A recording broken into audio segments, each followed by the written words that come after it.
Hello friends, हजुरहरूलाई स्वागत छ टेक ग्लो युट्युब च्यानलमा। आजको भिडियोमा रहेर हामीले आज जान्नेछौँ कि हजुरको मोबाइल 4G कम्प्याटेबल छ कि छैन भनेर। कसरी त त्यो टेस्ट गर्ने भन्दाखेरि म भिडियोमा सिम्पली एउटा स्टेपहरू भनिदिन्छु हजुरहरूलाई। त्यो स्टेप फलो गर्नु भने हजुरले 4G भोल्टी सर्भिस चाहिँ हजुरकोमा एभाइलेबल छ कि छैन भनेर टेस्ट गर्न सक्नुहुन्छ।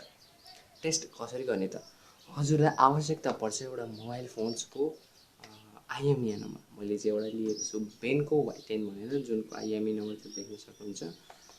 त्यो मोबाइल फोन्स भए पनि भयो, त्यसको भित्र आइएमई नम्बर चाहिँ हुनुपर्छ, त्यो चाहिँ हजुरले हाल्नुपर्छ त्यहाँनिर। र अर्को कुरो के खाने, टिएसी एउटा नम्बर पनि दिएको हुन्छ, जुन चाहिँ म भिडियोमा भनिदिन्छु। र तपाईँले किप्याडमा गएर डायल गर्नुभयो भने चाहिँ त्यहाँबाट तपाईँले आइएमई र टिएसी नम्बर चाहिँ लिन सक्नुहुन्छ। त्यहाँबाट लिएर बल्ल मैले भनेको भिडियोलाई हेरेर इनपुट गर्नुभयो भने हजुरकोमा 4G भोल्टी सर्भिस एभाइलेबल छ कि छैन भनेर हेर्न सक्नुहुन्छ। यद्यपि हजुरको इन्डियाबाट ल्याउनु भएको अथवा विदेशबाट ल्याउनु भएको मोबाइल छ भने चाहिँ त्यसमा चाहिँ गर्न मिल्दैन। जुन नेपालमा किन्नु भएको छ त्यसमा मात्र मिल्छ। For the Nepali viewer only, this video is special for Nepalis peoples who have buy their mobile recently or anything. जे भने नि हजुरले चाहिँ मोबाइल नेपालबाट किन्नुपर्छ र त्यो नेपालबाट किनेको मात्र रजिस्टर हुन्छ एनटिसीमा गएर। अनि एनटिसी चाहिँ अरू सेलको पनि लिन्छ। जो सिमसँग हामीलाई मतलब भएन कि हामीलाई चाहियो कि 4G भोल्टी सर्भिस इनेबल छ कि छैन। जुन पनि प्रोभाइडरले दिँदाखेरि चाहिँ 4G भोल्टी सर्भिस दिन्छ उनीहरूले, र हाम्रो मोबाइलमा कम्प्याटेबल छ कि छैन भनेर हामीले टेस्ट पनि गर्न सक्छौँ। 4G भोल्टी भनेपछि हजुरको 4G कम्प्याटेबल छ कि छैन त्यो पनि हेर्न सक्नुहुन्छ हजुरहरूले। यदि 4G भोल्टी सर्भिस एभाइलेबल छैन भने 4G कम्प्याटेबल पनि छैन बुझ्नुहोस्।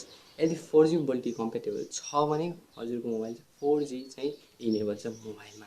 So let's go into the video. Subscribe the YouTube channel and press the bell icon to never miss any updates. High friends, हजुरहरूलाई स्वागत छ यो ब्रान्ड न्यू भिडियो। आज हामी चाहिँ कुरा गर्न गइरहेको छौँ, अथवा हजुरहरूलाई थाहा हुनेछ कि कसरी चाहिँ आफ्नो मोबाइल चाहिँ कम्प्याटेबल छ कि छैन 4G LTEसँग चाहिँ। त्यसको लागि चाहिँ हजुरहरूसँग चाहिँ एउटा आइएमई नम्बर चाहिँ हुनपर्दछ।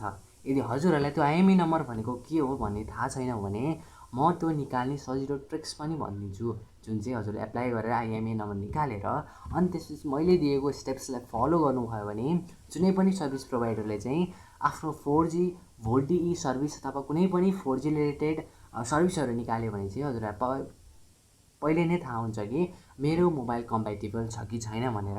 आज चाहिँ हामी 4G LTE मात्र टेस्ट गर्नेछौँ।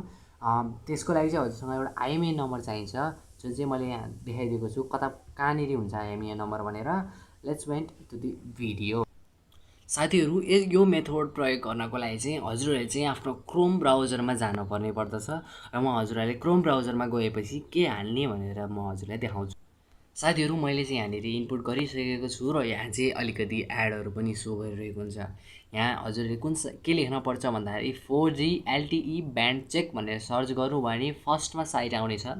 र त्यो साइटमा आइसकेपछि यो तरिकाले एनटिसीको साइट चाहिँ खुल्छ र हजुरहरू चाहिँ सिधै एनटिसीमा गएर चाहिँ 4G LTE ब्यान्ड भनेर यहाँ सर्च गरेर पनि गर्न सक्नुहुँदछ।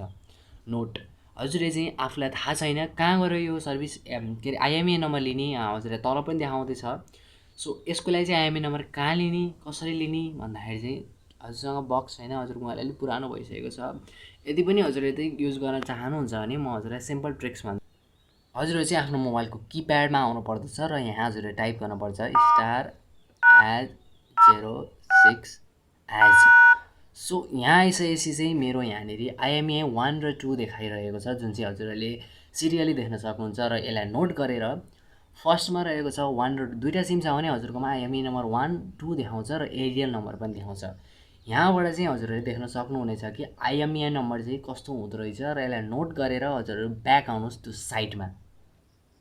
हजुरहरू यो साइटमा आइसकेपछि यहाँनिर देखाइरहेको छ प्लिज इनपुट टिएसी और IMEI number to check it your handset support following any 4G LTE band भनेको छ। यहाँनिर चाहिँ केही कन्फिगरेसन्स दिएको रहेछ। हजुरले चाहिँ यहाँनिर आफ्नो 4G LTE चाहिँ के अरे 4G LTE कन्फिगर गर्नको लागि चाहिँ आफ्नो आइएमई नम्बर चाहिँ इनपुट गर्न पर्ने हुन्छ। र म इनपुट गरिसकेपछि हजुरहरूलाई देखाउँछु। साथीहरू, हजुरलाई चाहिँ आफ्नो आइएमई नम्बर हाल्न पर्ने हुँदछ र म चाहिँ सेक्युरिटीको अनुसारले चाहिँ आइएमई नम्बर चाहिँ म सो गर्दिनँ। र हानिसकेपछि हजुरहरूले चाहिँ यहाँनिर हजुरहरूले देख्न सक्नुहुन्छ सर्चको बटन छ, त्यहाँ क्लिक गरिदिनु भयो भने हजुरले चाहिँ कन्फिगर गर्न सक्नुहुन्छ कि मेरोमा के कम्प्याटेबल छ या छैन भनेर। यहाँ हजुरले देख्न सक्नुहुन्छ हजुरको डिभाइसको मोडल, म्यानुफ्याक्चर र त्यसको माथिपट्टि चाहिँ हजुरलाई यहाँनिर सो हुन्छ। म देखाइदिन्छु हजुरहरूलाई। यहाँ हजुरले देख्न सक्नुहुन्छ the handset doesn't support any any 4G LTE band भनेको छ। यसको मतलब कि मेरो डिभाइसले चाहिँ 4G LTE सपोर्ट गर्दैन। यसको कुरा मतलब के भन्दाखेरि हजुरको कुनै पनि 4G यो मोबाइल चाहिँ होइन। के बुझ्नुहोस् भन्दाखेरि हजुरको यो सिम चाहिँ 4G लगाउनु भयो भने हजुरको मोबाइलले चाहिँ 4G LTE चाहिँ सपोर्ट गर्दैन भनेको चाहिँ। र हजुरहरूलाई थाहा भयो अब कुनै पनि अपडेट, कुनै पनि सेल अथवा कुनै पनि कम्पनी एन्ड सिम कम्पनीले चाहिँ 4G अथवा 4G रिलेटेड कुनै पनि अपडेट ल्यायो भने चाहिँ हजुरकोमा चल्दैन भनेर चाहिँ सम्झिनुपर्ने हुन्छ। र यसरी चाहिँ आज हामीले जान्यौँ कि हजुरको डिभाइसमा चाहिँ 4G LTE सर्भिस चाहिँ इनेबल छ या छैन। लाइक सेयर सब्सक्राइब त अनिवार्य गरिदिनुहोस्। आजको लागि भिडियो यति नै साथीहरू। Let's go to another video.